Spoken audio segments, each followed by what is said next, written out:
For the past couple of weeks, I've been trying to come up with a video that is more personal regarding gaming for me. So I thought I should make a small series of videos on the impact certain games have had on my outlook towards gaming as a whole. So let's begin with the question I found myself asking recently. What games have impacted me the most and why? If you're new to my channel, this will be a little difficult to answer, but to those who aren't and have been around for quite a while, like a really long while, you'll know that the answer to that question is Rainbow Six Siege. I can't believe that a game from Ubisoft, a company that I despise for a multitude of reasons, is the developer for the most impactful game in my life. I mean, I have spent so many hours playing this with a bunch of my friends that I'm very familiar with the game in and out. And the key point that I wanted to make is I did this, with my friends. It's not that I haven't been enjoying games lately, it's just that I haven't been playing much with my friends. When looking back through the catalog of videos on my YouTube channel, I noticed something interesting. The videos that I thoroughly enjoyed making were the ones where I was just goofing off and having a good time with the boys. I seemed genuinely happy. When I checked out some of the more recent ones, those from maybe a couple months ago, the videos seemed to be forced a little. That's kind of the problem with walkthrough videos, and it's probably why I will not be doing them anymore. Because, I do want to show the entire game, but it's not always fun. At least it's not always fun externally. Since I'm in my room by myself playing the video game and I'm not like in a party chat or anything, it does, some of that enjoyment is not expressed. It's, I'm having fun in my head, but because it's just me and a microphone, it's not often expressed the same way as when you have a laugh with your friends. With Rainbow Six Siege is different. It's different because this was the game that my friends and I truly gravitated towards for a long time. It wasn't just some short span of time. It was a good 3-4 years. I believe we played the game almost nonstop, like a bunch of high school no-lives from 2016 all the way to 2019. And to this day, they still play a couple of matches. That was half of my high school time in my first year and a half of college. But what about this game was so captivating to me in the first place? I think the answer to that has to be the more tactical gameplay and the absolute need for clear communication. If you want to really approach this game on a deeper level, and you really want to immerse yourself along with your squad of friends, all of you guys being beginners, you have to learn your playing style and that of your teammates as well. This was best done with callouts, as the more familiar you get with what they're doing at the moment, the quicker you're going to pick up on their tendencies. It's funny because just a couple of days ago on my Twitch stream, I found myself saying to a Gold 3 lobby of Valorant players and my own Discord call that we need more callouts, we need more communication. The game is too quiet for a team game. In my opinion, I don't see there being a lot of point in playing in a party chat or a Discord call if there's hardly any communication happening. At that point, I'd rather just play a game by myself. I never had that problem with my original group of teammates. We would do quite the opposite of not talking. We would be yelling absurdities in the Xbox party chat at the top of our lungs. It was hilarious, and that's where the enjoyment stemmed from. Yo, hey, Glass is right there behind whatever his name is. Black guy, he's outside to your left. Bro, look at this aim, bro. This nigga aim. You got the kill, right? Where the fuck you at? Your ass is dead, right? Yeah, shut the fuck up. Yeah, because he. No, you're dead, right? You're dead. So shut your mouth. Shut your fucking mouth. King Tails, shut the fuck up. King Tails, shut your dumb ass up. You got 0 kills, you fucking donut. Shut your dumb ass up. You're a goddamn donut. You're a fucking goddamn donut, you fucking piece of shit. Shut your piece of shit ass up, bitch. Ain't nobody out here getting carried. Whenever we did need to focus, we all knew to stay quiet and in the zone. Given that Rainbow is a team game that requires a lot of attention to audio, but when it was time to goof off or it was necessary for the success of the team, a call out would be made. I guess the fundamental nature of this game, of needing to talk to your squad mates to succeed, is what gravitated me to it. After the initial steep learning curve, of course, because for anyone that has ever played Siege in the past, you know that the first couple weeks of playing is rough. All the players you play against in quick match lobbies are all people that already know all the peak spots, all the run out areas, and all the spawn kill areas. So it is a little difficult. But this also leads me to my next point. On a more personal level, this game is so impactful for me because it's allowed me to be more tight with my friends. To backtrack a little, all the guys that I've played Siege with in the past and play other games with now, most of them were from my elementary school. It was both an elementary and middle school, so from pre-K to 8th grade. I've been friends with some of them since kindergarten, but some of the guys weren't all that tight with me. This was probably because I was a little shit with an asshole of an attitude and a know-it-all persona.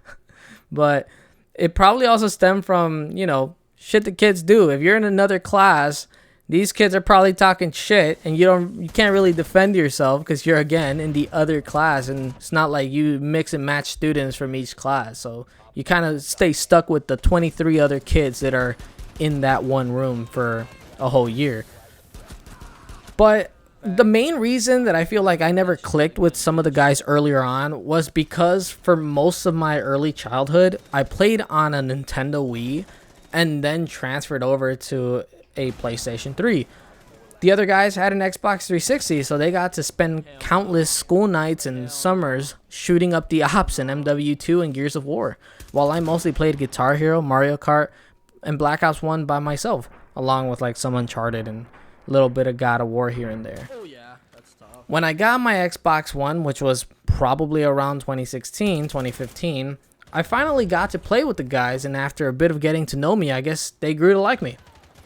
I think part of the reason we clicked so well was because all of us talked like crazy shit, and none of us had filters, which at times some of the shit we said got personal, but we knew to kind of blame it on the game. It's like, we're just like this because of the competitive ass game, so it's all good. I don't really care. Decent, bro. Nobody could kill him, man.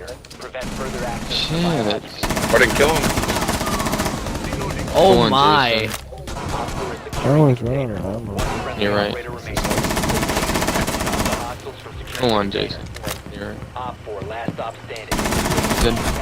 I love you, Jason. Jason, I love you.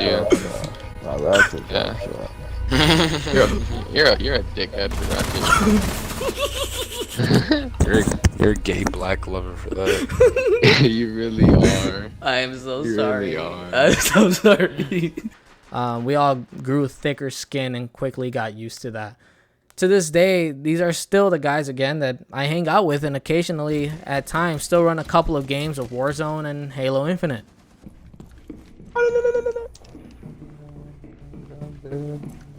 Alright, yes. You followed me? The bait. No.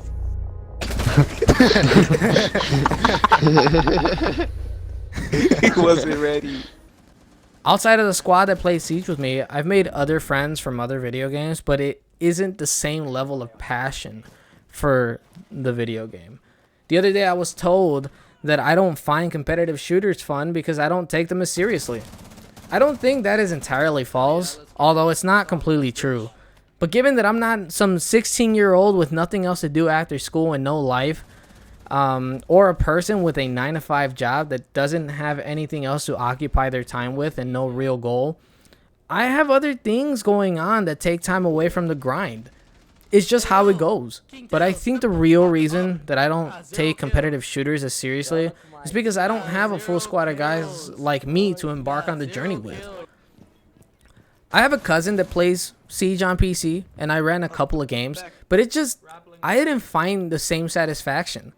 Part of the reason for that is that my cousin is a kind of a quiet gamer. He's not as loud. Sometimes he cracks a couple jokes here and there, but it's not the same.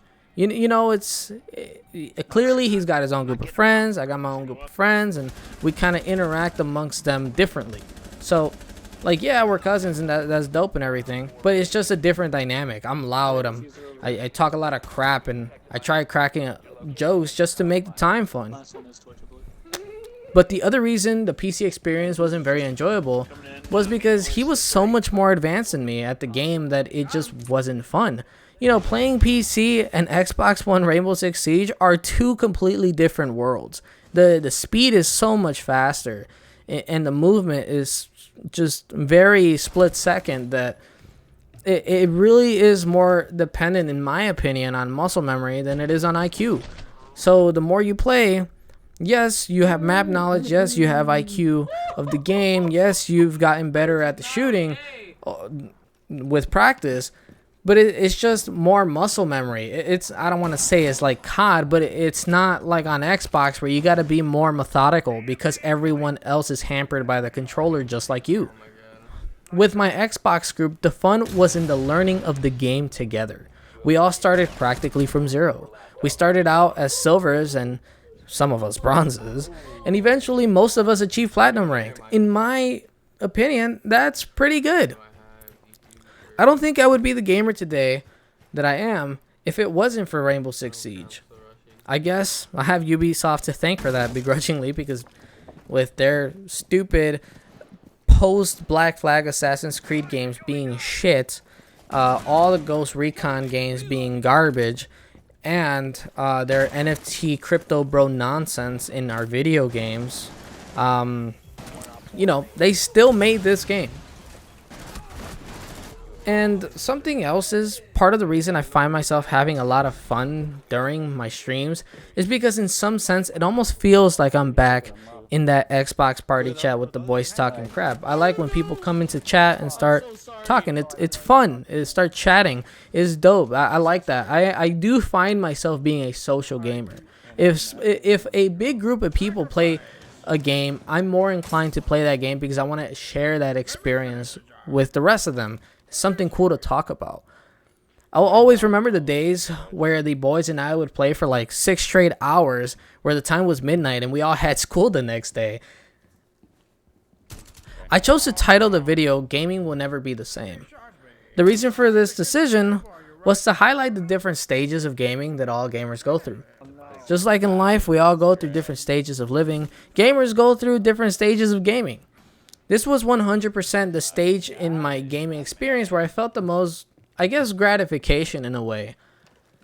There was a lot of grind to it, but it was more than fun. It was incredible because you felt like you were a part of something bigger. It was, you know, I was a part of a team of guys just trying to get better to help one another out. And it was just like, you didn't want to be dead weight for the team. It's kind of like my training arc if this were an anime. For sure, I've learned to carry most of the skills I've learned from this game onto others, like communication, map knowledge, game IQ, auditory attention, and many more. I feel like this game's steep learning curve makes it so you kind of apply the way you approach this game to other ones. And it's fun. I have to say, games like Cuphead and Fury that are considered pretty hard were made a lot easier, not because, you know, Siege is so much like them, because they're not. They're completely two separate games, or even close to genres. One's a shooter and the other one's a damn platformer. But it's more to do with the mindset. It's unlikely that I will ever have the same type of love for gaming that I did back then, because I don't believe there will be a video game that kind of brings all the boys back together the same way the Siege did, where we started at the same time. We all started with no fucking map knowledge, no game knowledge, no mechanical knowledge, and we all have to build ourselves up from there. To be quite honest, we just don't have that time.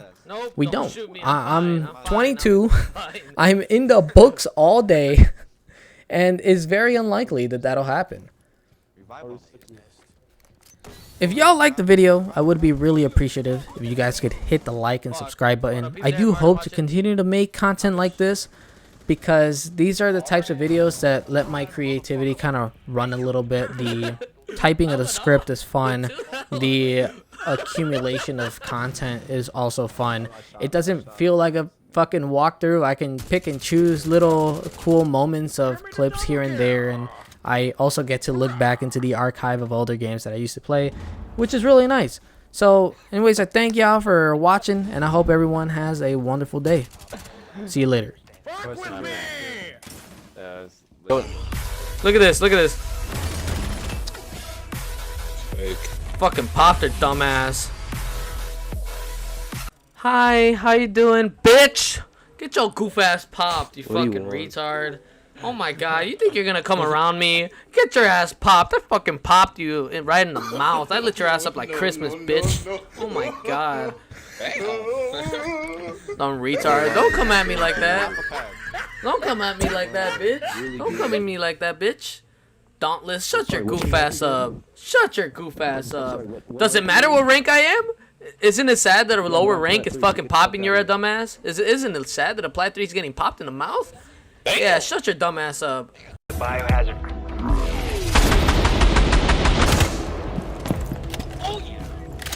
Oh my god. Watch the door, watch the door, watch the door, watch the door.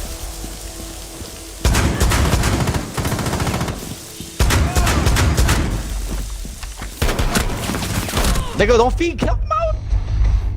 Oscar, what the fuck are you doing? Op 4 is securing the container.